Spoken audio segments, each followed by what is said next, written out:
Okay, usapang ML. Pero bago tayo pumunta sa Mobile Legends, dapat niyong malaman na matagal na ako naglalaro ng mga ganitong genre. MOBA, Multi-Online Battle Arena, hindi Mobile Legends. I started playing a game called Dota, hindi itong Dota na 2, itong Dota na to. Let's start from the very beginning. It's a very good place to start. I started playing back in 2006. Yeah, ganun na katagal. Almost a decade and a half na ako naglalaro ng ganitong genre. And let me tell you, it has been a remarkable journey. And you know what? The journey is still going on. And it's so amazing dahil I am witnessing the evolution of this genre right before my eyes. Isipin nyo yung Dota dati, it's just part of a game. It was not even a standalone game. Ibig lang sabihin nun, it started out as a mod or it was just a game within a game. Then after a few years, lumabas na yung standalone titles, League of Legends and Heroes of New World. Ito yung mga early version of what a modern MOBA would look like. I've never imagined that a day will come na the game I love, or should I say the genre that I've played all my adult life, is now on your mobile phones. Pero hindi ako naparito para magbigay ng history lesson. Nandito ako para magreklamo. Kaya walang kukontra. Kung ayaw mo, edi wag mo. Wala akong pake sa nararamdaman mo. Dahil nung natatalo ako, wala ka rin naman pakialam sa nararamdaman ko. So, quits lang tayo. Simulan natin ito sa pagrereklamo dyan sa mukha mo. Alam ko, marami kang tanong sa buhay mo. Kunyari, Nay, tao ba ako?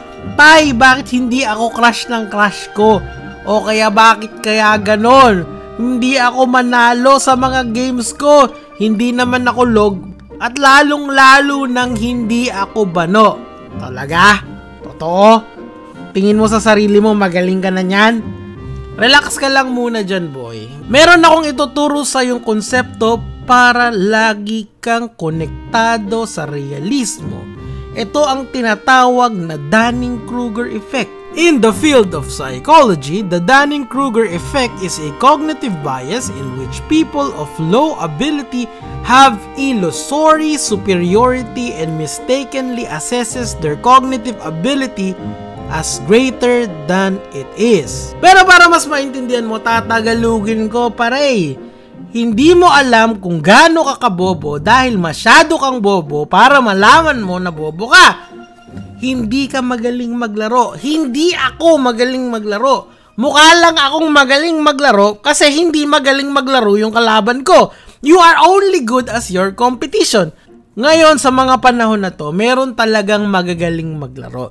Na kahit ubusin mo yung load sa tindahan nyo, kaka-practice mo, hindi ka pa rin aabot.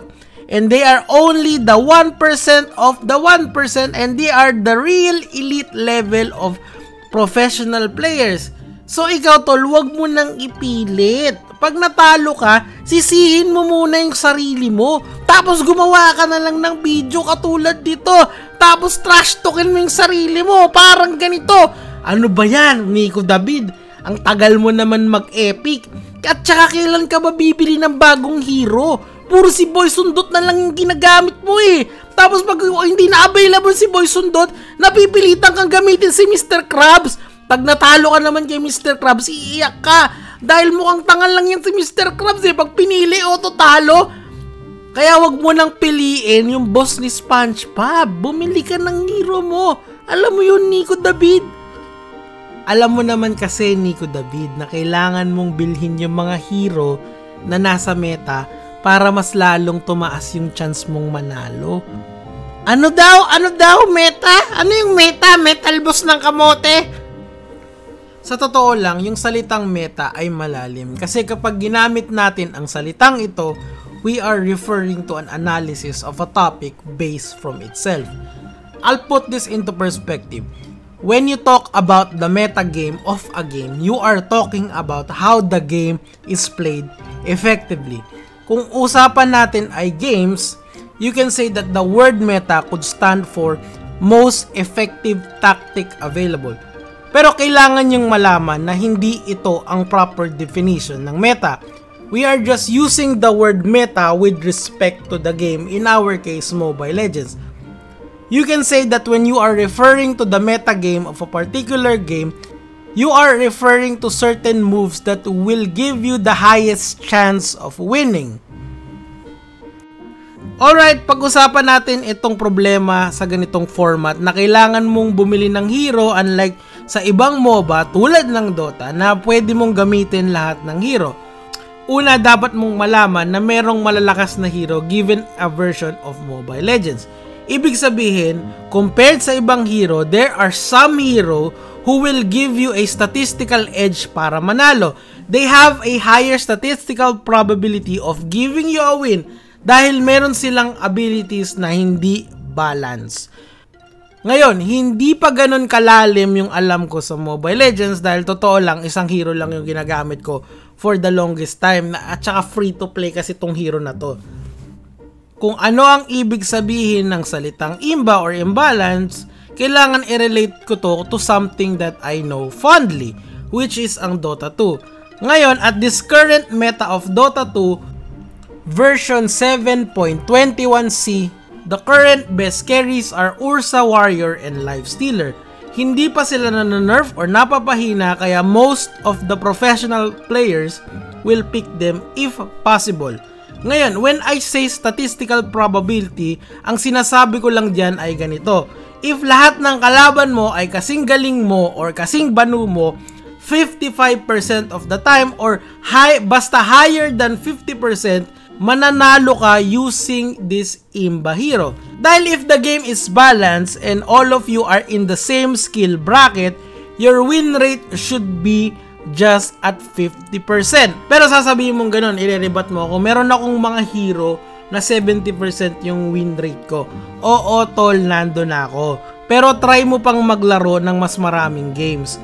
Makakahanap ka ng skill bracket mo or same level ng skill mo, pero sasabihin mo, etong hero ko na to, 70% yung win rate ko. Oo, tol, nando na ako. Huwag ka mag-alala, naiintindihan kita. Pero try mo pang maglaro ng mas marami pang games. Makakahanap ka ng skill bracket or mga kalaro na same level ng skill mo, yung 70% mo, eventually bababayan sa 50% or if imba hero yung ginagamit mo, bababayan sa 55%. This is one of the frustrations that I have dito sa Mobile Legends. The game is pretty easy to learn compared to Dota, but the thing is, when you understand things like meta and hero balances, you will understand that the game is completely broken. It is not balanced. You need to spend money to get the next level of play. Or at the very least, hindi mo malalaman yung totoong limit mo as a solo player, hindi group ha, ibang usapan yon. Kung hindi mo gagamitin yung mga heroes na nasa meta. The game is shortchanging you by not allowing you to experience the full features of it. Madaya yon. So, in order for you to play within the meta, you really need to spend money in order to get stronger heroes. Dahil kailangan mong maintindihan that your improvement as an individual has a limit. As early as now, you have to be aware of the Dunning-Kruger effect para magets mo kung nasan yung skill level mo sa laro. Kasi based from what I can see sa mga players ng Mobile Legends at ng Dota 2, yung community itself, this is why there is so much toxicity in the community dahil people get to have this air of superiority when you have a higher rank than your ally or your opponent. Pero sa totoo lang, if you look at the psychology of how players perceive their ability, makikita mo na totoo lang lahat tayo bano. Totoo, lahat tayo bobo. And you are only as good as your competition. And yung sense of yabang mo or yung sense of pride mo sa laro ay sobrang misplaced. Imbalance, ika nga. Real talk lang ha. It really doesn't matter kung ano yung rank mo sa Mobile Legends, if you are a warrior or if you are an epic player. That really doesn't matter dahil end of the day, parehas kayong casual players. Wala sa inyo ang professional players. Oo, mas banu yung warrior kesa dun sa legend or dun sa epic. Naturalmente yun, obviously. You have to understand na kahit mataas yung ranking mo compared to a professional Mobile Legends player, you are just shit. Hindi lahat ng tao ay magiging gaya ng paborito mong professional player. And even for them, there has a limit. Hindi sila parating nagcha-champion sa tournament. So bawas-bawasan mo yung angas mo, ha? Banu ka rin katulad ko at katulad nating lahat.